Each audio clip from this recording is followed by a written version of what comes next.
Hey everybody, welcome back to the Grognards Corner, and as you can see, we're sitting back at the Grognards computer again, and we are taking a look, and we're going to be doing this through Vassal. We are stepping with Mr. Peabody and Sherman, and we are going in the Wayback Machine, way back in time, probably to a time that even it was before some of my listeners and my viewers were even born.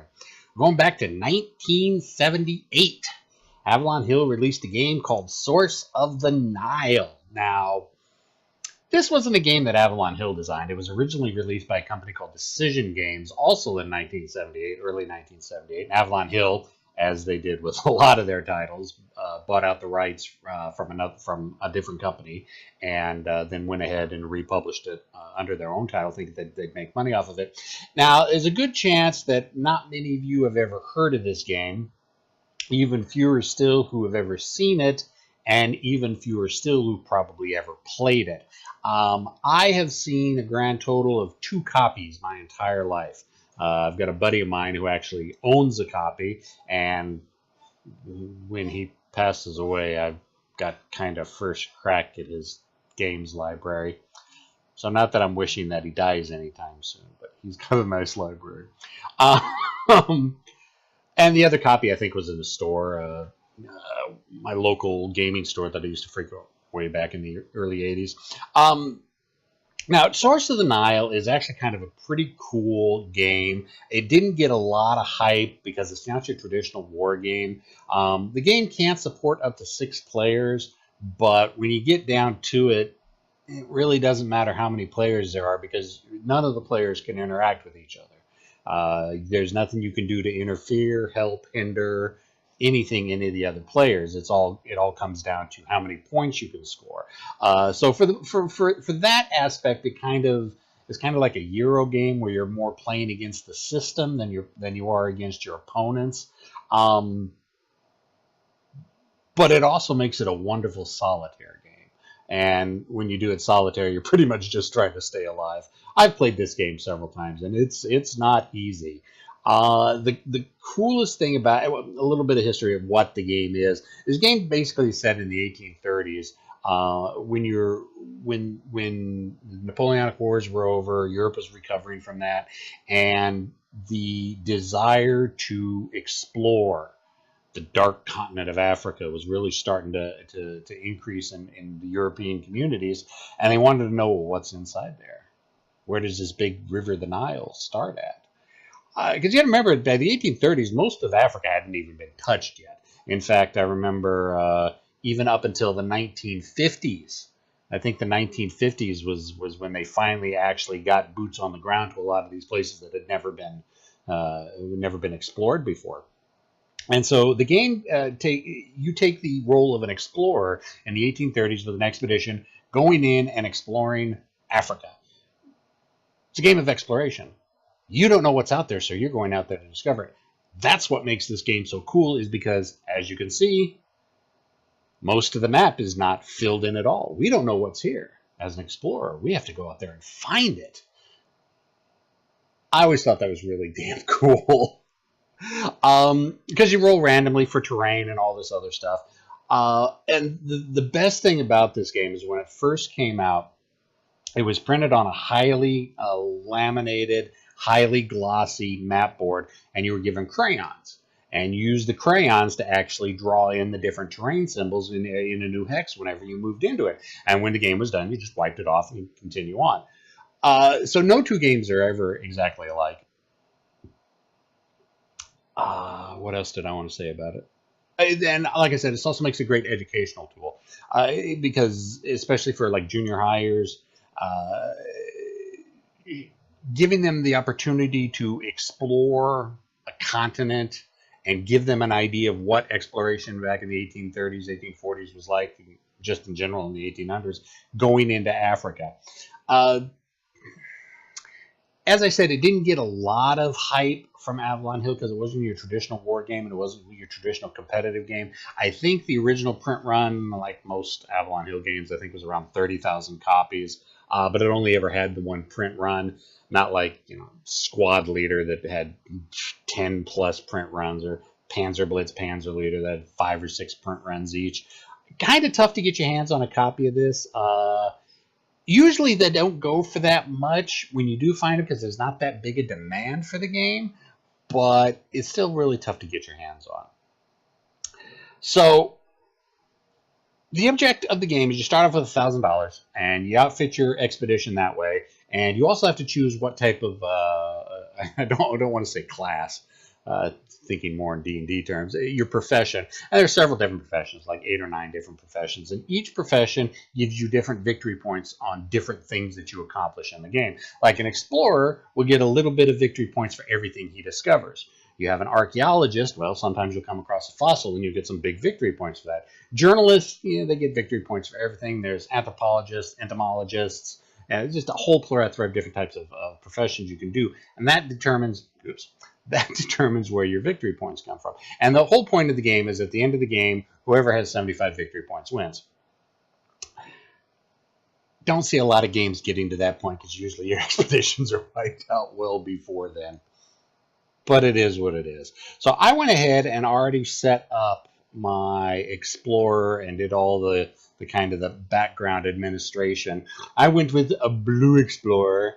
I had a whole bunch of different colors you can go. And I went with blue, and I went with a geologist. So I'm going to get points for discovering new rock formations. And this is basically your figuring out tally sheet.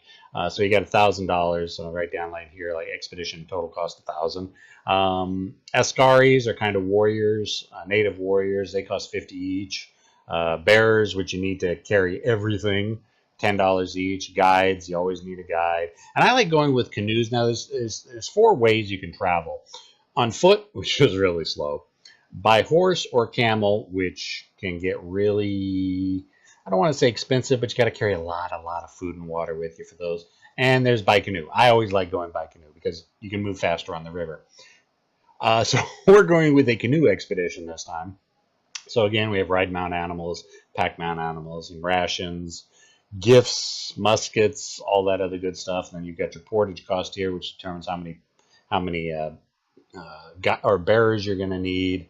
Canoes, each canoe takes at least 8 bearers, and the canoes basically can carry most of the stuff for you. If you're going by foot, then the bearers I think can carry 10 per. What is it? It should be on here someplace. Yeah, anyways. And then the different sheets for if you want to leave a cache of supplies behind, the tribes you find, all the information, any important discoveries. And right down here is your victory point schedule. So like I'm going with the geologist.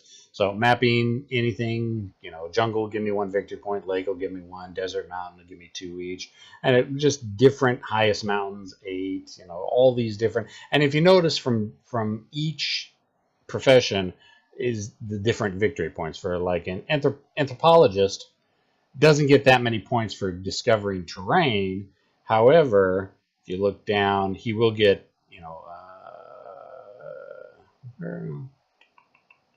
discovering a native tribe, he gets 2, which is more than anybody else. If he discovers a kingdom, there are several hidden discoveries out there. And, you get different victory points depending on your profession if you find those. And let's see if we can zoom in because, I could have swore that I loaded up the one that had Poopy. I think I loaded up the wrong file. Okay, then I actually didn't need to load up the different file because my button press to record is also the button that makes all the counters go away. So I have all these counters out here. These are discovery counters, and 4 of them are actual counters, like Dr. Livingstone, King Solomon's Mines, what you have. 4 of them are bogus ones. And once you get your expedition all equipped out, you can decide which port you want to start off your expedition at. And any of the ports are these circled hexes. So Brass, Caliber, that's a port. Luanda, Benguela, you can start down Cape Town, Port Elizabeth, Durban. I have decided to start off in Lourenço Marquis, mainly because, like I said, since I'm going with a water expedition, canoe expedition, there's a river right here. So we're going to be going up this river to try to find what lies that away. And let's go ahead and zoom in a little bit because we really don't need most of this map. We just need a little bit because, you know, there's only a little bit we're going to be dealing with each turn. And so there's my Explorer right there. Yay. So let's go ahead and get started. Now, I will admit this, the first couple turns are probably going to be a little bit rough and rusty for me. It's been a few years since I played this game. I will want to say there are two different versions of this on Vassal. Both of them have their pros and cons. I went with this one, mainly this version, which is I think the 1.01, because, oops, I don't want to roll the dice. The draw deck actually has the shuffle option to it. The other Vassal module doesn't have the shuffle button on it, but I think it shuffles it automatically. So I kind of went with this one just because it does have the shuffle for the random event cards. The other module is actually a little bit better when it comes to the actual mapping. The iconography and the interface is a little bit better, but we decided to go with this one instead. So we're going to start off in Lorenzo Marquis. And sequence play for each player. And that's the other reason. It's got all the tables and charts right here on the map board. Okay, select an activity level for your expedition this turn. There are 3 activity levels. Let's see. And that determines how many movement points you get. And that determines how far you'll be able to move. Now, as I'm looking at my rules. Okay, movement, general rules. Mapping terrain. I was just reading over this last night too. There's like cautious, normal, and reckless are the 3 of them, and that determines how many movement points you get. Actually, I think it's actually right in the charts. Charts. Activity level. Hey, there we go, right there. So we have cautious, normal, and reckless. We're going to start off by going normal, just because we're starting off. And as you can see, it costs 1 movement point to enter an explored or published text. Published texts are sometimes you'll get to a point where you just want to retreat, pull back, you run out of supplies, what have you. There are rules for you going back to England, publishing your results. Once you publish your results, your hexes are set and firm. If you go into a hex and, you know, just to say you find the mountains there, but don't ever, for some reason you die and don't get back to London to publish those results, another person comes in, finds out, no, there's actually, you know, forest there. If they get back and get it published, then that's what the actual hex becomes. So explored and unexplored, or published and unexplored hexes, those are the 2 differences. So 1 movement point to enter an explored or published hex, 2 movement points to enter an unexplored hex, and we're going with normal and canoe, so I have 4 movement points. So we're going to start off, we're going to go 1 point to there. And I am not in a port or Cape Colony. So as you can see, we moved out of Lorenzo Marquis. And so I have to draw a random for a possible disaster. And let's bring it up. And we're going to go over the anatomy of a card real quick. Oops. I have to zoom in. All right. Disaster right at the top. A troop of chimpanzees raid your camp in the mountains and devour 20 rations. Okay, so we got the bold highlight right here. This is if you are in that terrain type, the disaster is going to happen to you. We happen to be in a swamp river. I should probably show you the icon or veld. So this icon is a veld, then you've got lake, mountain, desert, swamp, jungle, jungle mountain, jungle swamp, river sources, cataracts, oases, ports, all that good stuff. So that kind of gives us an idea what our terrain is. But since we are in a veldt, grasslands, we do not have to worry about a troop of chimpanzees devouring our rations, which is probably a good thing. If you also notice map, this is for determining when you move into a hex, if the map, what the terrain type is. Spectacular discovery, if you're in a mountains or a river, you have a chance of spectacular discovery. Natives, and then a whole bunch of bonus stuff as well. So that was cool. So we moved into that hex, no random event. But now we're going to be moving upriver into an unexplored hex. So each time your expedition attempts to enter a hex not published or previously explored by you, check to see if you get lost. Ooh, yeah, the lost. I always keep forgetting about that. It's like a dice roll. Let's see if I can find the lost rules real quick. Because I've got a guide, which helps. And I've got... Oh, that's the looting table. Discovering natives. Lost each time. Da, da, da. Roll 1 dice. If the result is equal to or less than the lost number, the explorer is lost for the turn. Okay. What's the lost terrain? Check the terrain. Check the range of the hex being exited by the expedition and the terrain type on the map. Alongside under the lost column is the lost number for that terrain. All right. So we are in a river. It's really hard to get lost in a river because you just kind of follow the river. Okay. Now I do remember. I think it's on here someplace.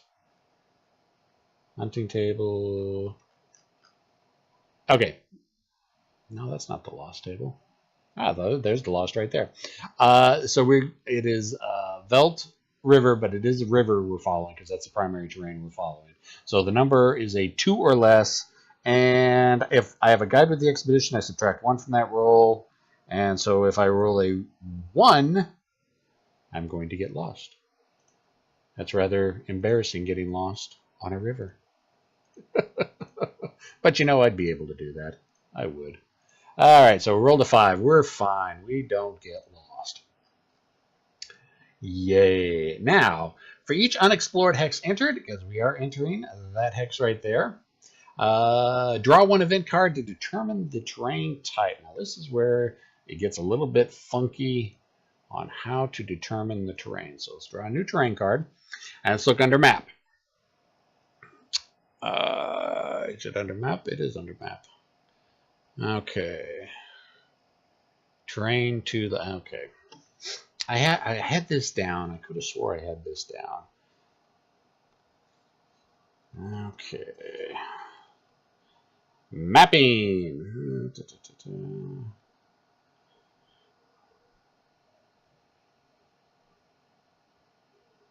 Yep, under terrain. Take the first 2 numbers and consult the direction compass on the map board to determine direction. If the hex adjacent to the hex being mapped...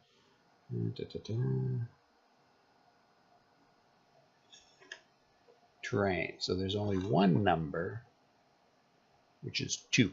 Okay, so there should be 2. Sometimes there's 2 numbers there. Oh, will you stop that?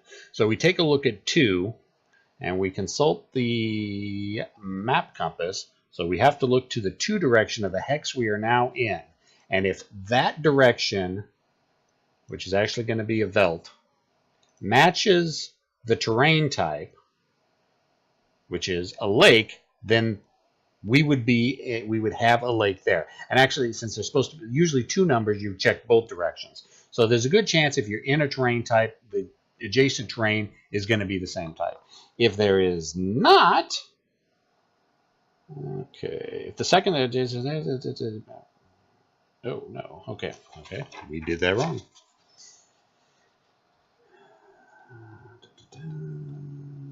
It is very likely. Take the first of the 2 numbers and consult the directional compass on the map board to determine direction. If the hex adjacent to the hex... Oh, that's right. Yeah, I got that messed up. I was jumping a little too far ahead. Okay, so we take a look at the numbers. 2. Direction 2 is Velt. That's not a blank hex, so it is...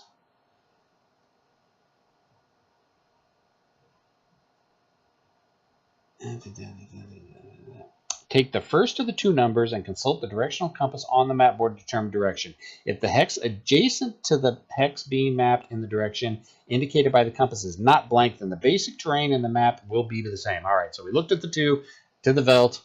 All right, it's going to be veld. So what we're going to have to do now is we're going to have to mark that as a veld. So we'll bring up and we'll cycle through terrain until we come up to the veld.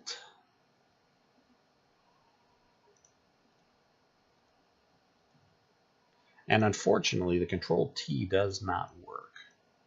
So we're going to put a veld in there, like so. But we're also following along a river, so we got to figure out the river. Draw a second event card to determine the course of the river. Oops, get back down there. So draw another card. River. Okay.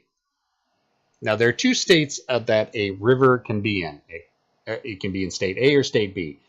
If there's a river in the hex, you use case A. If it's a blank hex, you use case B.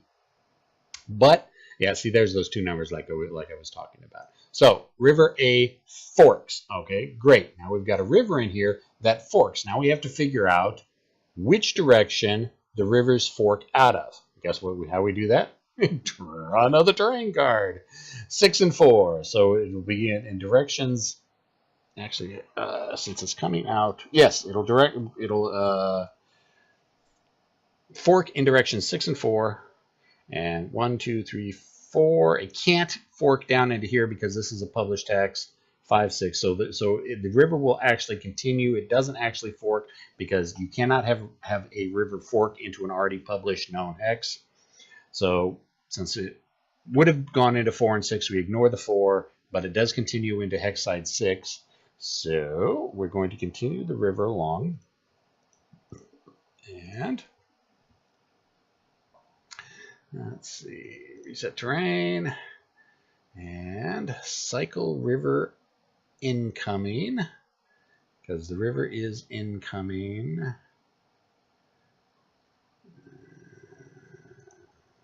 from that direction, and it is going to be going out. Yeah, I really wish the controls worked, because I hit control, see, doesn't work at all. So I got to go through and manually do it. Okay, so, and then that goes over that, and there's the Veld there. So we've got the Veld hex with the river going through it. All right, now that's just figuring out the terrain. It actually does get a little bit easier once I get back into the swing of things. Draw a third event card to determine if a native tribe resides in the hex. If the tribe is there, check the native strength table for the size of its village. And this is where bad things start to happen. I have had expeditions run into their first village. They be hostile, and they kill me. Okay, discover natives. If in a hex containing jungle. All right, so it's not a jungle hex. Don't discover natives. Okay, for each hex entered, or if no move is made, occupied at the end of your move, which contains a native tribe. No native tribes. And we are still technically still have movement points, but since we only had 4 movement points, it was 1, 2, 3. We're actually out of movement points, so we have to end here. And each turn is basically a week long. I think that's what it was, week or 2 weeks long or something like that. So no tribes. Consult hunting table for results of hunting. Adjust rations if needed. So then let's go ahead and pull up the hunting table. No, it's a table, not a card. Draw so many cards in this. Okay, where is the hunting table? Activity level. Native attitude. There we go. Hunting label. And it is a Velt. And so we're going to have to... Okay, result is the number of rations collected per Ascari. These rations not eaten this turn are lost. So we're going to have to roll a dice as we are in a mountain Velt. They are going out hunting food for us. Roll a d6. We got a 4 is 2. So each of one of my Ascari is going to gather 2 food.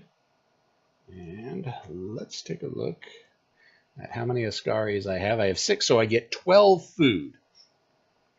But I've got 24 people. Each person requires 1 food, so I'm going to be 12 short, so I'm going to have to take 12 rations out of the 125, which will leave me with 113. And there we go.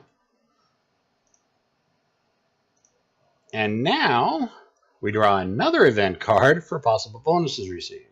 So, like I said, lots of event cards. I like event cards. Okay, bonus. And all these coincide with the different professions. So for B is botanist. I can't remember what D is or whatever. Explorer, journalist, missionary zoologist, but we are geologist. And signed pact with friendly chief awarding all of his lands to your mother country. Okay, well, I didn't find any tribes there or any local, so although, you know, that would really kind of be kind of cool. I wonder, would that give any victory points? I don't think that gives any victory points. Take a look at the victory point table.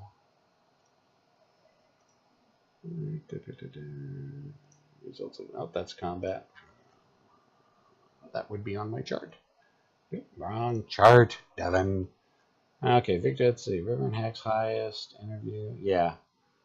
Yeah. Okay, so again, it's just a little role playing thing because I kind of do role playing in my mind when I'm playing out these games. So his home company would be very, very pleased with that, but I don't get any victory points for that. Although I'm not really sure why a friendly chief would award all of his lands to England. Whatever, we're not going to complain. All right, so that's basically the first turn. Second turn, or my next turn, there is no, you don't keep track really of turns. It's just, you know, you don't have a time limit. There is no set time limit to the game. It's just however long it takes you to get to 75 victory points or die. Excuse me. So we're going to set our activity to moderate again, which gives us 4 victory points. And since I know now we're going to be going into unexplored hexes, I'll probably get 2 hexes of movement this turn. So we're going to continue following into that hex right there. And we have to check to see if I get lost. And we already know, since I've already got a guide, I only get lost on a 1. 5, I don't get lost. Yay. 1 event card to determine the terrain. I really sometimes wish I was more comfortable with Vassal. All right, terrain. 4. 1, 2, 3, 4. It is a blank hex. And so that means it doesn't occupy the same. The number tells us if there's a terrain there, that's the terrain for the hex. Since it's blank, I would go to the second number. There's no second number. Therefore, it now becomes a mountain. So we now have encountered a mountain. So let's go ahead and move him off there. And let's get a, oh, where is it? Oh, I always lose it. There we go. So let's go ahead and reset terrain and reset the river and cycle terrain. There it is. Desert, mountain. All right, so we've got a mountain. And since we're following a river, we've got to figure out the river. So we got to draw another card for that. River, a continuous. All right, so that means it doesn't branch. I think it doesn't branch. It just goes with a continuous straight through. Okay, situation. The river continues to 1 hex side of the hex bay map. Checked only the first of the 2 numbers of map terrain. Okay, so yeah, we got to determine which hex it's going to flow out of. Terrain direction 1, so it's going to go this way. Going to be a little tough because we're getting close to the Zambeze, and there are a whole bunch of rules for rivers crossing each other and all that good stuff. So we're going to now cycle the river incoming. Oh, well, maybe I can just do. Hey, that's much better. And cycle outgoing is going to be going that way. All right. So that's first movement point. Now we got to draw to see if there's a native tribe. Discover natives if in or adjacent to a lake, not in or adjacent to a lake, so no tribe. And then I will continue on. So we're going to continue following the river into here. And let's draw a random card for the terrain. Terrain 2. Okay, direction 2 is Veld. All right, so this is going to turn into a Veld hex. Oops.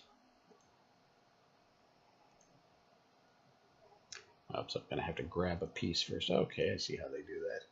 So reset terrain.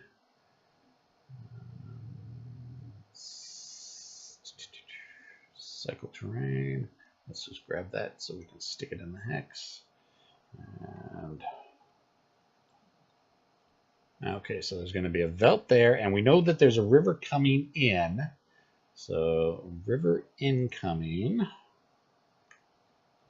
Now, I'm going to have to see where the river goes. So this may get a little bit tricky. Let's see what the river does. River A forks. Wow, this is going to get messy. Alrighty, so then we draw another card. It forks at 3 and 4. So 1, 2, 3, and 4. Okay, so we're going to have to check the rules on that because that may not fork.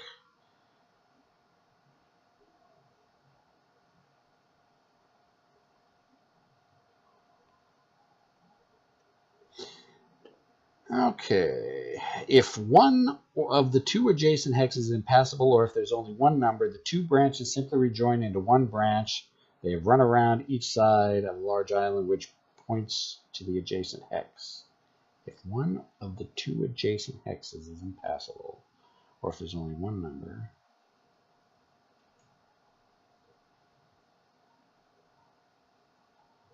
okay, I see what they did there. All right,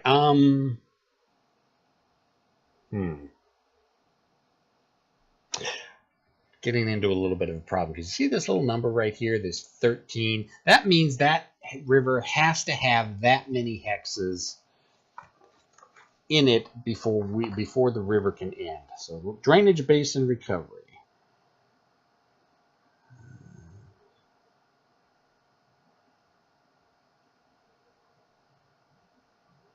Okay, if the mapping procedure instructs a river to end and that hex is the only route by which the entire system continue, there are no other tributaries or exits from lake or swamp of the river system, the instructions must be ignored and the procedure continued until the river is mapped. All right, so we can't have it go here because it would end. We can't have it go here because the river can't flow back in on itself. Can't really have it go here because you can't have the river connect with another river. So really, the only possible way it has to go is to this hex right here.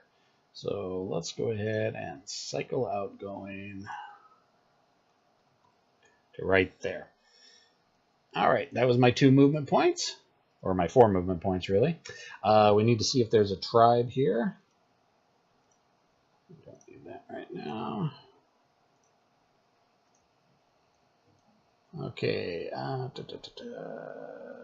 Discover natives in a hex-containing river oasis. Okay, so we have found a tribe. Okay, so now we go to tribes. And as you can see, tribe is labeled, whoops, get back here. Tribe 1. And so they are going to go into that hex as tribe 1. Now we have to figure out how big that tribe is.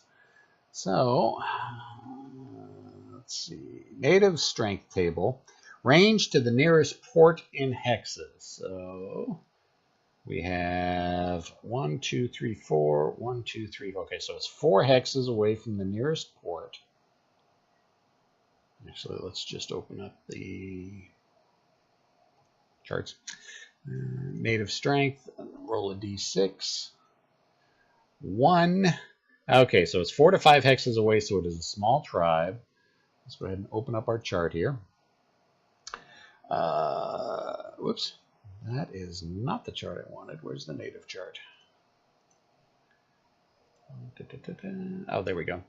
Okay, so tribe 1, 4 blue, is labeled as a small tribe, which is probably good for us. Now, even if for some reason that tribe is destroyed, we actually get into combat with them, wipe them out, it doesn't matter. Anybody who enters this hex from here on out is always going to run into a small tribe. At least up until the point where I can publish it. Yeah. Okay, so it's a small tribe. And so now we go into negotiation. If the tribe is already friendly, trade or continue. If the tribe is not friendly, immediately select a native policy towards them. So I have not ran into them before. They are not friendly to me, so I have to choose how I am approaching them. And where native policies. All right, so we have six policies. Expedition remains in hex but goes on defensive. It may not draw for bonus or hunt this turn. May not leave this hex until next turn. Expedition attempts to retreat back into the hex. Expedition attempts to seek contact with natives and greet with caution and a show of force. Expedition continues its turn as though natives were not there. Expedition approaches the natives in an open and friendly manner. Expedition approaches natives in an open and friendly manner with a great display of technology. I'm going to guess that means shooting things. This policy can only be selected with 3 or more hexes from a port or another tribe is not discovered this turn. And it's more than 3. But we're going to go ahead with policy 5. We're going to approach the natives in an open and friendly manner. So we've got policy 5, and we're moving at normal movement. So we roll 2d6, and we rolled a 10, and that is an N. So they are neutral towards us. And if it was policy 3, 5, or 6, which 3, 5, or 6 proceed directly to the negotiation table, which it was. So we proceed to the negotiation table. And now I have to decide how much gifts I want to offer to the chief to try to make them friendly. So let's go ahead and take a look back at our chart. And I have 50 gifts. And I can give, lost my table. There we go. So let's go ahead and go 10 gifts. Let's go ahead and offer him 10 gifts and see what he thinks. 3. And I got someone knocking at the door. All right, we're back. Next door neighbor wanted to ask me a question. So we rolled a 3, and we're giving 10 gifts, and it is an F, which means tribe is henceforth friendly to expedition. Woohoo! I can now trade with the tribe. A friendly tribe will keep an expedition fed as long as it remains in the hex with the tribe. So I don't have to worry about hunting or using any of my own rations. They're feeding me real good native food. Now, if I want to, I can trade with them. Where is the trading? Rates of exchange, native tribe, right here. Basically, I can use my gifts to trade them rations, camels, canoes, bears, guides, Ascari, all that good stuff. So, yeah, if I wanted a canoe, I'd roll 1 dice. Actually, that would be 1 gift to give me X rations, which is 1d6. If I wanted a camel, it would cost me the sum of 2d6. So, and camels can only be bought in desert hexes. Canoes can only be bought in hexes with water prison. But we're good right now. We don't have to trade with them. So, and I believe I can mark that on my player log. Yes, tribe ID 1, size small, friendly, yes. Defeated, nope. Attitude, not really sure what attitude is supposed to be. Bonus discovery, I believe I still have bonus discovery I checked for. Okay, if the tribe is already friendly, trade to continue, consult native, blah, blah, blah, implement the policy, result immediate, consult hunting table, don't have to worry about consulting the hunting table because the native tribe being friendly to me is feeding me, and now I draw another event card for special bonuses. All right, bonus, oh, I forgot to draw a disaster. Oh, no, it wasn't a disaster because we weren't in the right terrain type. Okay, so bonuses for geologists. And, oh, I would have discovered 10. Oh, I am in a mountain or river. Ooh, okay, so cool. I discovered 10 there. Don't get any victory points for it. But I can put that down on my sheet. I mean, again, this is more for, my own personal role-playing benefits. That discover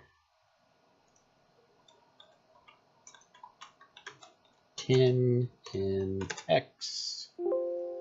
Oops, we'll just go ahead and, which X is that? Oh my god, it's got too many counters on it. 24,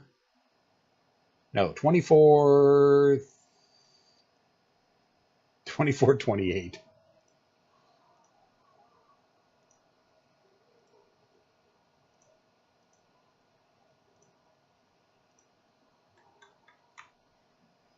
Alrighty. So, hey, I discovered some 10. The home office will be happy with that. And honestly, since it's on a river, it wouldn't be too hard for us to go in there, exploit it, set up some mining operations, ship it downriver to Laurencio Marquis, and then back to England. 'Cause that's what I'm here to do. Find resources to exploit them. It's the 1830s. It's what happened. Don't have to like it. It's just the way it was. So that's the first couple turns of Swords of the Nile. Like I said, a little bit rough because it's been a couple years since I played. So, but I think after those two turns, I've got the basic gist of everything down. Now it's just more my interfacing with Vassal. We are going to keep playing this, but we're going to cut this right now because I've probably gone on way too long, and I'll actually be impressed if any people actually continue to watch it through to this point. That's what I got. Questions, comments, concerns, complaints, criticisms in the comment section. Talking to everybody later. See ya!